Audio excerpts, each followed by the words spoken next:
Liberal Democrat spokesperson Daisy Cooper. Thank you, Mr Speaker, and I'd like to thank the Chancellor for advance sight of her statement. Let's be blunt. The budget hasn't worked.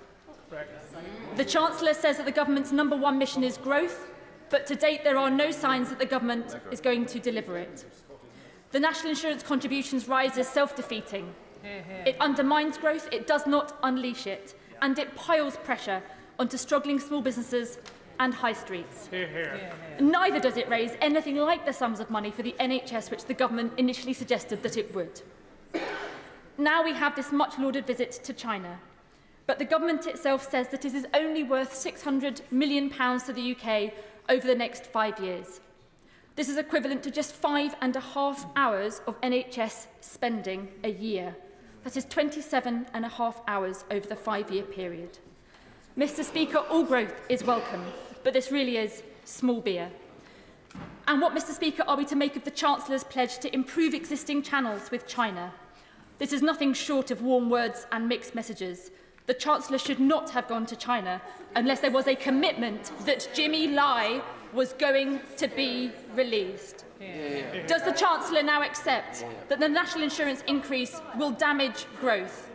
Does the Chancellor accept that there were and still are much fairer ways to raise the necessary revenue without holding back our economy and our high streets? The international market jitters we have seen in the last few days are largely caused by the threat of tariffs by the new Trump administration. So will the Chancellor guard against the risks of a Trump presidency by rebuilding our trading relationship with our European neighbours? And after the economic vandalism of the previous Conservative government and their mini-budget, our NHS and care services are still on their knees.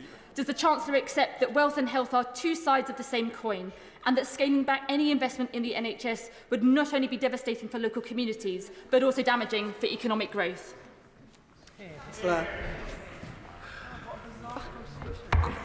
I'm slightly confused by the response from the Honourable Lady.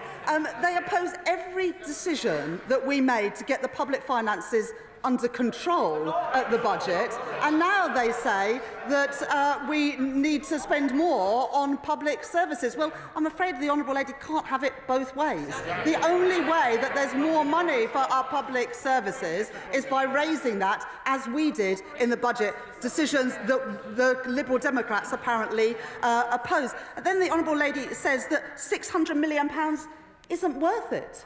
Well, that's £600 million of tangible benefits for British businesses trading overseas. I would have thought that the Honourable Lady would welcome enhanced trade and investment as a way to create more good jobs, paying decent wages in St Albans and indeed in all of our constituencies. Now, the Honourable Lady says that we shouldn't go to China because we need to raise difficult issues. Well, I'm not sure how the Honourable Lady thinks we're going to raise difficult issues unless we engage with the second biggest economy in the world. And because I went to China, I was able to raise issues around human rights, around forced labour, around Hong Kong and Jimmy Lai, and around the sanctioning of parliamentarians.